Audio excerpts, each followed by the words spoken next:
আসসালামু আলাইকুম, কাশ্মীরাস কিচেনে সবাইকে শুভেচ্ছা জানাচ্ছি। আমার আজকের রেসিপি দেখার জন্য। আজকের রেসিপি মিষ্টি দই। কাশ্মীরাস কিচেন চ্যানেলের ওপর বিশ্বাস রেখে আপনি বাড়িতেই এই রেসিপিটা ট্রাই করে দেখতে পারেন। ইনশাআল্লাহ 100% সফল হবেন। এই রেসিপি একবার শিখে গেলে দোকান থেকে আর জীবনেও মিষ্টি দই কিনবেন না। চলুন রেসিপিটা শুরু করি।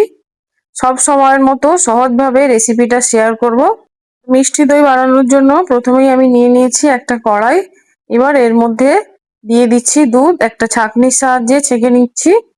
এখানে আমি 2 লিটার দুধ ব্যবহার করেছি। আপনারা প্যাকেট দুধ বা গুঁড়ো দুধও ব্যবহার করতে পারেন। দই কিন্তু গরুর দুধ বা মোষের দুধে দইয়ের টেস্টটা কিন্তু খুব ভালো আসে। এই যে দেখুন 2 লিটার দুধ আমি একটা ছাঁকনির সাহায্যে ছেঁকে নিচ্ছি। গ্যাসটা কিন্তু আমি এখনো অন করিনি। দুধটা ছেঁকে নিয়ে এবার গ্যাসের ওভেনটা অন করে আমি দুধটাকে গ্যাসের মধ্যে বসিয়ে দেবো। এবার আমি একটা স্প্যাচুলার সাহায্যে অনবরত এরকম নাড়তে থাকবো, নাহলে দুধটা তলায় বসে যেতে পারে। এই যে দেখুন, একবার নেড়ে দিয়ে আমি কিছুক্ষণের জন্য ঢাকনা দিয়ে ঢেকে দেবো, যাতে দুধটা খুব তাড়াতাড়ি ফুটে ওঠে।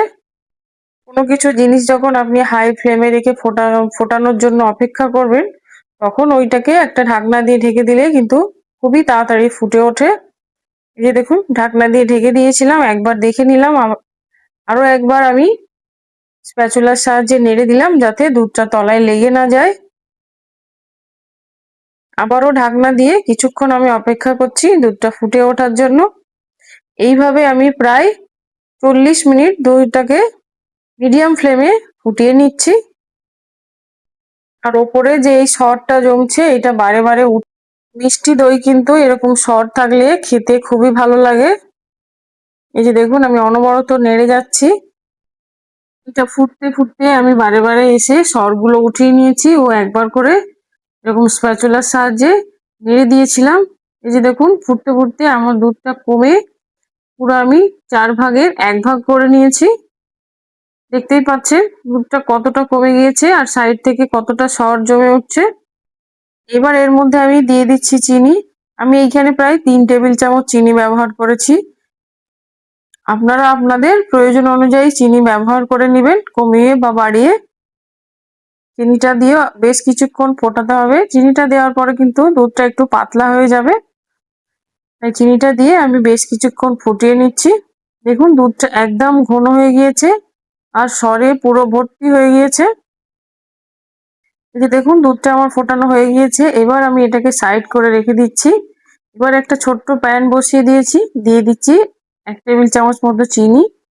যেহেতু মিষ্টি দই একটু লাল হয়, তাই একটা চিনির ক্যারামেল তৈরি করে নিচ্ছি।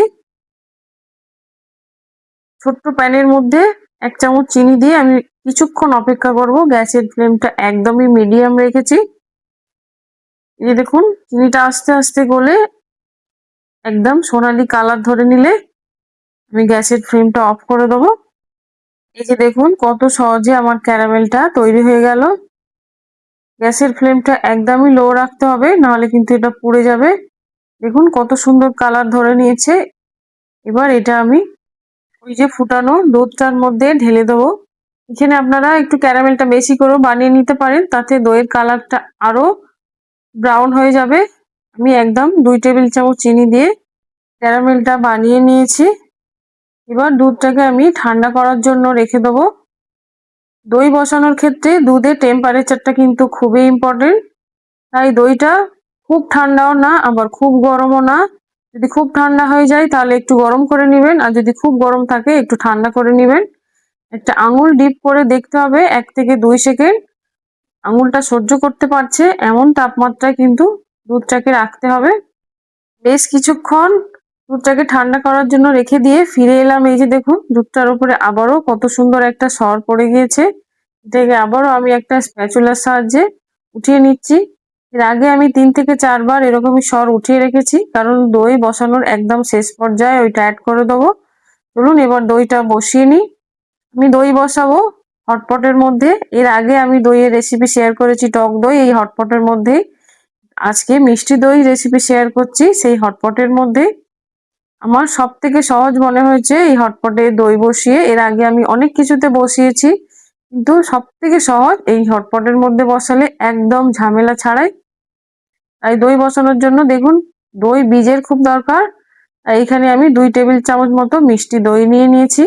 নিয়ে এটা এবার একটা স্প্যাচুলার সাহায্যে পুরো হটপটের গায়ে এরকম লাগিয়ে দিচ্ছি। এই যে দেখতেই পাচ্ছেন আমি পুরো খুব ভালোভাবে লাগিয়ে দিচ্ছি।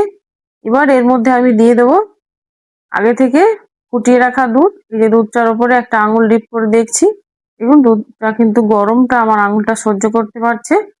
এবার আমি এই দুধটা ওই হটপটের মধ্যে ঢেলে দেবো। এবার দইয়ের সঙ্গে দুধটাকে খুব ভালোভাবে মিক্স করে নিচ্ছি। এই যে দেখুন মিক্স করা হয়ে গেলে সব শেষে দিয়ে দিচ্ছি সেই আগে থেকে উঠিয়ে রাখা সর।